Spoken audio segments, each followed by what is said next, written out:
So a lot of you guys have been asking for nutrition and nutrition plans, but I'm gonna talk about my past in nutrition and my presence, but also my philosophy in nutrition. And I guess we'll start from the beginning. So before I started climbing, I had never trained before. I've never thought about nutrition before. I was a computer gamer and I just indulged in cookies, chips, all the good stuff in life. And that really affected me until I was like, I think I was 23 and I gained like 7 kilos in 3 months, and like, whoa, realized that I could actually, I had to care about what I ate. Um, so when I started climbing, I had that kind of in the back of my mind that I just couldn't eat whatever. So I got quite dedicated into it. And with me, it's very much like I tunnel vision. Like I see something I want and like nothing else matters. Like I'm gonna achieve those goals. I'm gonna get what I want and nearly sacrifice everything on the side. Like I won't sacrifice the person or anything like that, but it's more like if I wanna have a night out and drink beers and eat good food, I would rather be at home training and working on my diet plan.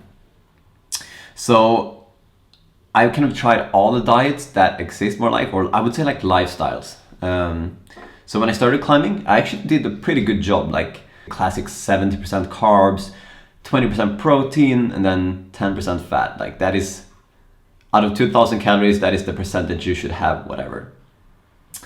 And I was good at that in the beginning. I got really strong in climbing fast. But then after a while, we all know in climbing, it's a bit like, you want to be light, And then again, I got this kind of tunnel vision goal again to get lean and shredded.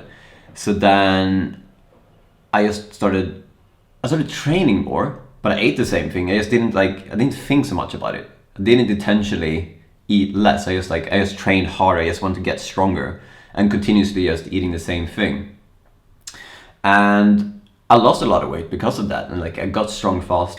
But I started to get sick like once every month, more or less. Like continuously sick for the first year, but like nothing bad, like terribly bad. It's like, but like in my second year, I started to become more sick, more frequently sick, and then I kind of tried a new diet and just kind of have a lot of fat, low carb and low protein, kind of switching it up completely. And I tried that one as well, and that kind of worked too.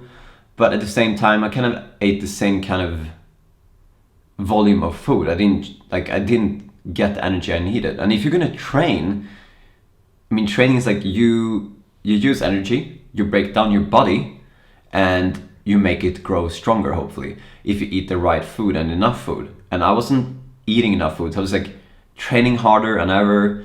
I was eating not enough at all, and just kind of like my body just used my reserves more or less, nothing else. So I was like, why am I getting so sick? Like, why am I so sick all the time? And I didn't understand it. So then I tried like intermittent fasting. So I would fast for 16 hours, then I'd eat for 8 hours. And in hopes of that would make me like healthy. And by now it's kind of gone, I've been continuously sick for, I would say 4 or 5 months maybe. And I tried that and that didn't work either. Like the intermittent fasting, the fat, energy, it didn't work. And I kind of got desperate. So then I tried to kind of cleanse myself, to not eat anything, just drink water for a week. And I did kind of like that. Actually, that is a nice experience, but you kind of get really sharp during the day, like really focused. But you have that like hour or 2 hours of peakness of focus, and then you lose it and you become hazy. And I don't know, maybe you have to be in longer in that state than a week to kind of get into the flow of it. But I don't know, it was hard. It kind of gave me some insight, and all these diets had given me insight during that time. But it didn't, like, it made me healthy for a month actually. It was the first time in 6 months I was healthy completely for a month.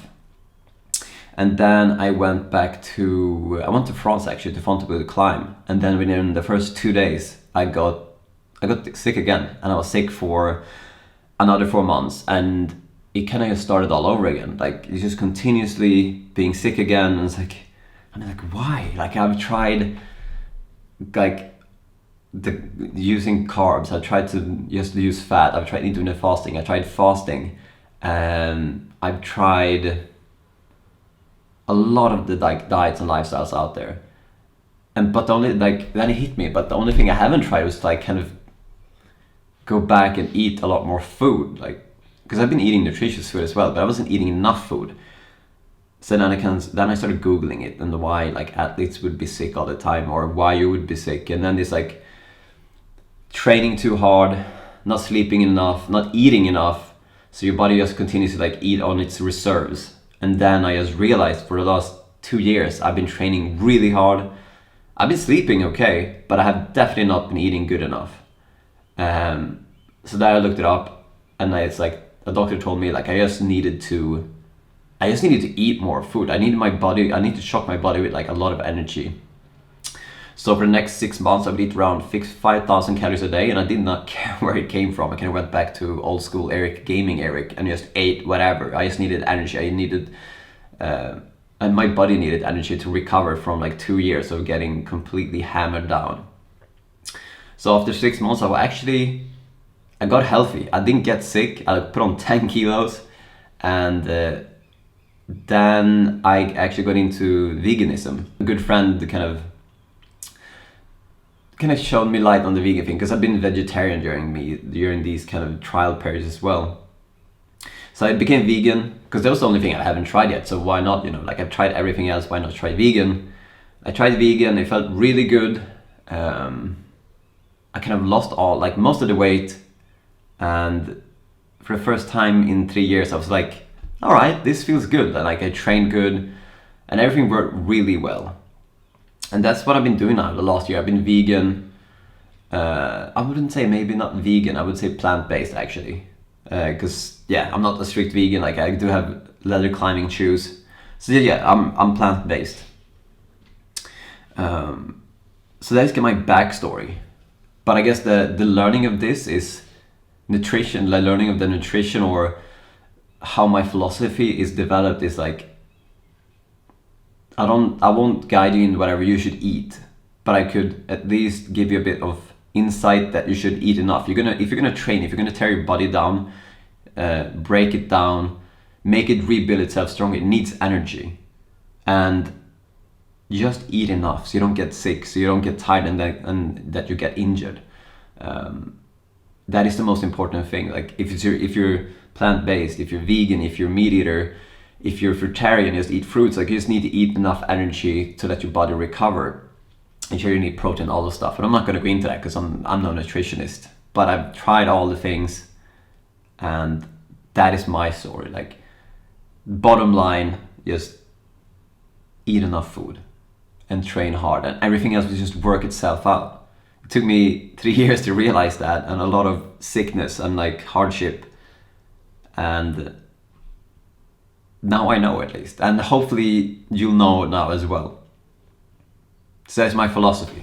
Just eat enough, train hard, and stuff will work out. Like sure, you just like maybe not go on completely crazy on the Snickers and bar stuff. Choose other things, but I would rather pick a Snickers bar than go feeling kind of hungry and empty. To go on a kind of a calorie deficit for like a year or two, it's crazy, and your body will punish you for it. And there's like a good site. It's not like to count the calories every day, but it will give you a bit of insight to what you eat and what you're missing out. It's called Chronometer. You just like type in, let's say, rice and broccoli. It will give you the data or whatever weight or gram you're putting in your stomach, and also the nutritional facts of it, and then kind of stacks it up compared to your like what you need daily, and then shows you where if you have too low vitamin C intake or potassium or iron, and also like how much energy you need based on. It's a bit like, it's not going to be 100%, but it's going to give you the insight you need to kind of like either tell yourself like, oh, you're doing a good job, or you're not eating enough or eating too much. Just like an insight. Maybe you can do this like once a month just to kind of keep yourself on track.